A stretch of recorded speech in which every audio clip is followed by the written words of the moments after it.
has llamado al desierto, Señor de la libertad, y está el corazón abierto a la luz de tu verdad. Subimos con esperanza la escalada cual está, el pueblo de Dios avanza hasta la nube más. Hola hermanos, el día de hoy 12 de marzo del 2025, ya pasó una semana desde que iniciamos la cuaresma, porque hoy es miércoles de la primera semana de la cuaresma, o sea, el miércoles de ceniza fue el miércoles pasado. Ay, Señor Jesucristo, cómo va de rápido el tiempo, ya se han fijado ustedes. Bueno, ojalá que eso todo sea usado en el buen corazón de cada uno de estos días que nos van ayudando a convertirnos más y más. Hoy se va a hablar de conversión, precisamente, en las lecturas. Bueno, les voy a hablar de una beata. Fíjense, los paralelismos con Santa Faustina Kowalska. Es interesante, muy interesante. Prácticamente una vida muy similar, solo que Faustina va a terminar en un convento. Ella no terminará en ningún convento. Seguirá siendo una criada hasta el último momento. Y que feo, me suena feo decirlo, esto, una empleada doméstica, digámoslo así, hasta prácticamente el último momento de su vida. Fíjense bien. Se trata de la beata Ángela Salagua, que es, su familia fueron 11, ella es la 10ª de don Bartolomé y doña Eva, nacida el 9 de septiembre de 1881. Hombre, una familia tan grande, pues a pesar de que tenían una granjita, el papá era herrero, pero llevaban una vida muy modesta y al borde prácticamente de la extrema pobreza. El tema es este, ella era muy frágil y entonces no tenía la capacidad de hacer los trabajos. Ella quería ayudar en su casa y lo intentaba, pero no tenía la salud para ello. Ahora, era una familia con un sentido de Dios extraordinario, ¿no? Y entonces se cuenta, dicen los biógrafos, que la familia oraba juntas, que leían juntos libros piadosos y bueno, y asistían a la iglesia y todo. Les encantaba andar cantando y los cantos que cantaban eran cantos religiosos, ¿no? Bueno, realmente ella no pudo ser educada a mayor cosa, educación ahí bastante básica porque prácticamente estuvo, bien, por eso les digo, los paralelos con Santa Faustina Kowalska. Además, es prácticamente de la misma zona porque ella también es de cerca de Cracovia. Y pues estudió nada más para aprender a leer y escribir y ya les digo, y al mismo tiempo le iba ayudando a sus padres. Cuando tenía 16 años, sus papás quisieron casarla, pero ella se opuso y las hermanas mayores que estaban junto a ella sirviendo en Cracovia, la llevaron a Cracovia. Entonces Ángela se fue a trabajar a Cracovia y de alguna manera pues le buscaron trabajo para que ella pudiera subsistir. Entonces ya desde más o menos 1897, se dedicó a trabajar como una empleada doméstica, como una criada en diferentes casas y para diferentes familias. Entonces ahí es donde entra el problema. Vivió una crisis de fe. ¿Por qué? Pues metida en tanta cosa, en tanto trabajo, en tantas responsabilidades, en tantas cosas que le pedían, pues entonces pues se desvió de la fe. Y entonces fíjense, bien interesante, bailando en un momento, había muerto su hermana Teresa, y entonces eso la golpeó, vio a Cristo junto a ella, que le decía y le reclamaba que si prefería ese baile a estar con él. Igualito que Santa Faustina, ¿eh? Igualito. Hizo entonces voto de castidad y pues ella trataba por todos los medios de, ¿cómo se llama?, de ir a misa, de, pues, incluso ella misma bordaba los manteles que se utilizaban en la iglesia donde ella iba, y pensó, sí, parece ser que tenía un poquito ese deseo de irse como monja de clausura, ¿no? Pero no podía, o sea, ya les digo, muy mala salud, además se requería pagar la dote, y ella de dónde iba a sacar ese dinero. Igual, bueno, ella iba mucho a la iglesia de los franciscanos y de los redentoristas, y estuvo también inscrita en una asociación de sirvientas ahí, que era el de Santa Cita, que era la patrona de las criadas, y bueno, ya les digo, ahí ella pues trabajó, ayudó para los niños que buscaban refugio, además ahí era una pequeña biblioteca, pequeño hospitalito, Y bueno, ya les digo, ella hizo muchísimo, muchísimo por este lugar. Bueno, se dice que unos años más tarde comulgaba todos los días y se hizo terciaria franciscana, ¿ok? Y entonces ya para agosto de 1913 profesó como terciaria franciscana. Fíjense que llegó uno de los patronos que tuvo el acusado de ladrona y la corrió de la casa. Y realmente luego se probó que no tenía nada que ver aquello. Pero bueno, ya saben ustedes los maltratos que sufren muchas veces las empleadas domésticas. ¿No? Es una cosa verdaderamente dolorosísima, ¿no? Hay verdadera esclavitud a veces detrás de todo esto. Bueno, en fin, llegada la Primera Guerra Mundial, ella se dedicó pues a atender a los heridos, y llevaba comida, se desprendía de su propia comida para darle a los más necesitados y bueno, empezó a padecer de varias enfermedades, de una esclerosis, ella padecía esclerosis múltiple, muchos problemas gástricos, pero como la miraban tan sana porque ella no aparentaba nada, estaba muy enferma, pero ella aguantaba, sufría y todo. Entonces la sacaron del hospital y sus últimos años se fue a vivir tan pobre, pobrísima, viviendo en un sótano de mala manera. Y todo el mundo pensaba que es que estaba contagiada y enferma, nadie la quería asistir. Nadie la abandonó su familia, la abandonó, todo el mundo la dejó porque sirviendo entre los más pobres de los pobres y entonces nadie la quería. 4 días antes de morir, pues la llevaron al hospital y ahí recibió los últimos, ahí sí era extremunción, ¿no? Y así que muere un 12 de marzo de 1922. Interesante cómo esta mujer provocó, con su muerte, provocó el recuerdo de una fidelidad bella. San Juan Pablo II, que fue el que la beatificó en 1987, pues decía precisamente eso, ¿no? O sea, esta mujer se santificó en la sencillez, en la manera más digamos, menesterosa. No, fue beatificada en el 91, perdón, en agosto del 91. El reconocimiento de sus virtudes fue en el 87.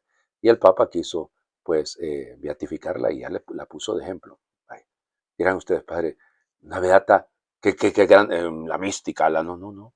Sirviendo con su trabajo, con el trabajo, insisto, de una empleada doméstica, pero también se beatificó, bueno, se santificó, vamos. Y ojalá algún día llegue a los altares, realmente llegue, ya está en los altares, pero es culto privado, ¿no? Que sea culto público. Solo decir, ¿y quién la va a promover? Pues es terciaria franciscana. Son los franciscanos los que llevan esta causa. Vamos, Jonás, capítulo 3, versículos del 1 al 10. En aquellos días el Señor volvió a hablar a Jonás y le dijo, levántate y vete a Nínive, la gran capital, para anunciar ahí el mensaje que te voy a indicar. Se levantó Jonás y se fue a Nínive, como le había mandado el Señor. Nínive era una ciudad enorme. Hacían falta 3 días para recorrerla. Jonás caminó por la ciudad durante un día, pregonando, dentro de 40 días Nínive será destruida. Los ninivitas creyeron en Dios, ordenaron un ayuno y se vistieron de sayal, grandes y pequeños. Llegó la noticia al rey de Nínive, que se levantó del trono, se quitó el manto, se vistió de sayal, se sentó sobre ceniza y en nombre suyo y de sus ministros mandó proclamar en Nínive el siguiente decreto: que hombres y animales, vacas y ovejas no prueben bocado, que no pasten ni beban, que todos se vistan de sayal e invoquen con fervor a Dios, y que cada uno se arrepienta de su mala vida y deje de cometer injusticias. Quizá Dios se arrepienta y nos perdone, aplaque el incendio de su ira y así no moriremos. Cuando Dios vio sus obras y cómo se convertían de su mala vida, cambió de parecer y no les mandó el castigo que había determinado imponerles. Palabra de Dios, te alabamos, Señor. Bueno, ya sabemos la historia de Jonás, ¿no? Ya Jonás, Dios lo manda hacia Nínive y él agarra todo lo contrario. Si iba hacia el este, se fue al oeste. Todo lo contrario. Sabemos la historia del naufragio, del pez grande, a veces se traduce ballena, pero un pez grande, y ya es echado por el pez en la playa y volvió a hablar a Jonás el Señor. Aquí está el punto. ¿Cuántas veces, hoy, cuántas cuaresmas llevaré? Conscientes, llevo por lo menos más de 40 y, Madre del Señor Jesucristo, 45, 47, más o menos. Consciente, digo, que yo sé que lo que, más o menos, lo que significa, ¿no? Sí, 8 o 9 años, ya creo que, ya a los 10 años más o menos, yo creo que tenía un poquito de claridad en el asunto. Entonces, más bien, digamos 43 años, yo más o menos. Y luego ya el seminario, la formación, claro. Entonces, ¿cuántas veces me ha vuelto a llamar el Señor? Digo, por cuaresmas, por cuaresmas. Piensen ustedes, ¿cuántas veces los ha vuelto a llamar el Señor? ¿Cuántas veces nos ha dicho, hace esto, muchachito, muchachita? Y terminamos haciendo todo lo contrario. Que la conversión aquí, y perdónenme, no es únicamente la de Nínive, es la de Jonás. Porque Jonás tenía una misión, tenía una tarea y no la cumplió como debía. Y ese es un punto al que todos tenemos que reflexionar. Nínive era una ciudad enorme, hacían falta 3 días para recorrerla y el bendito Jonás, un día, un día. Hombre, dentro de 40 días Nínive será destruida. Muchacho, te quedaban por lo menos 38 días, digo, para decir en 38 días, porque si eran 3 días para recorrerla, pero es que ni eso hizo bien. Algunos de nosotros nuestra conversión es a medias, ¿no? Claro, Nínive es el prototipo de la ciudad enemiga de Israel. Y entonces cuando usted mira que se llega a convertir hasta Nínive, claro que es una imagen, ¿no? Porque no es que se convirtió en Nínive. Hombre, uno dice, ¿cómo es posible? ¿Cómo es que no me convierto yo? Uno mira conversiones, gente que vuelve, o sea, gente que busca la casa de Dios. Claro, hay algunos que lamentablemente su vuelta es muy fanática, ¿no? Eso es un fenómeno en todas las religiones, que los que se convierten ya bastante tarde, muchos de ellos terminan siendo increíblemente cerrados, ¿no? No pasa en todas las religiones, insisto. Pero aquí el tema es como una persona tan pecadora, tan alejada de la iglesia, y se convierte. Y yo, que tengo años de estar en la vida de la iglesia, y me parece, ahí voy haciendo una cosa a medias, ¿no? Que en mi pueblo dicen que no es ni chicha ni limonada, o sea, es nada, ahí una cosa sin compromiso. Ese es el problema, ¿no? Dios vio sus obras, cómo se convertían de su mala vida y se arrepintió. Dios se arrepiente, es Dios el que se convierte. Y yo no estoy cambiando de vida, no estoy cambiando de actitud. Algo anda muy mal, ¿no? Ajá, y eso de frente a Cristo, imagínense ustedes. Lucas capítulo 11, versículos del 29 al 32. En aquel tiempo la multitud se apiñaba alrededor de Jesús y comenzó a decirles, la gente de este tiempo es una gente perversa. Pide una señal, pero no se le dará más señal que la de Jonás. Pues así como Jonás fue una señal para los habitantes de Nínive, lo mismo será el Hijo del Hombre para la gente de este tiempo. Cuando sean juzgados los hombres de este tiempo, la reina del sur se levantará el día del juicio para condenarlos, porque ella vino desde los últimos rincones de la tierra para escuchar la sabiduría de Salomón, y aquí hay uno que es más que Salomón. Cuando sea juzgada la gente de este tiempo, los hombres de Nínive se levantarán el día del juicio para condenarla, porque ellos se convirtieron con la predicación de Jonás, y aquí hay uno que es más que Jonás. Palabra del Señor. Gloria a ti, Señor Jesús. Seamos honestos. Seamos honestos. Es decir, si hay gente que cambia, aquí pone el ejemplo de la Reina del Sur, evidentemente la Reina del Sur no es la obra de Arturo Pérez Reverte, ya, con la Teresa. No, sino que se trata precisamente de una mujer que no era pagana, que fue a buscar a Salomón, que se movió desde lejos, se supone, algunos dicen Etiopía, una Eritrea, una zona de por ahí, ¿no? Bueno, igual desde donde haya sido, pero el tema es que se movió a buscar a Salomón. La gente de Nínive se convirtió escuchando predicar a un mal profeta, y aún así se convirtieron. Ay, nosotros, que tenemos a Cristo delante de nosotros, nosotros que conocemos y sabemos lo que Cristo ha hecho por nosotros, y seguimos como parte sin novedad, sin cambiar de vida. Entonces esta cuaresma, hombre, pongamos la mirada en Cristo, pongamos la mirada en Cristo. Por eso Jesús, viendo a la multitud que se apiñaba a su alrededor, esta generación, esta gente de este tiempo es una gente perversa, ¿no? Bueno, pues igual estamos nosotros. Y peor, vamos. O sea, hablábamos de eso tantas veces, ¿no? Del hecho de el daño que hacemos, como diría la Virgen a los pastorcitos en Fátima, ¿no? Se fijan que estoy hablando mucho de eso últimamente. Sí, tiene impactado, ya saben que yo soy devoto de Santa Jacinta Marto. ¿Cómo se llama? Y les decía eso, ¿no? Hombre, Dios ya está muy ofendido. Y es cierto. Y que, oigan, lo seguimos ofendiendo, pues. Y es que Cristo, pues, nos movemos. Perdón la comparación que voy a hacer. Y discúlpenme porque fue hace una semana.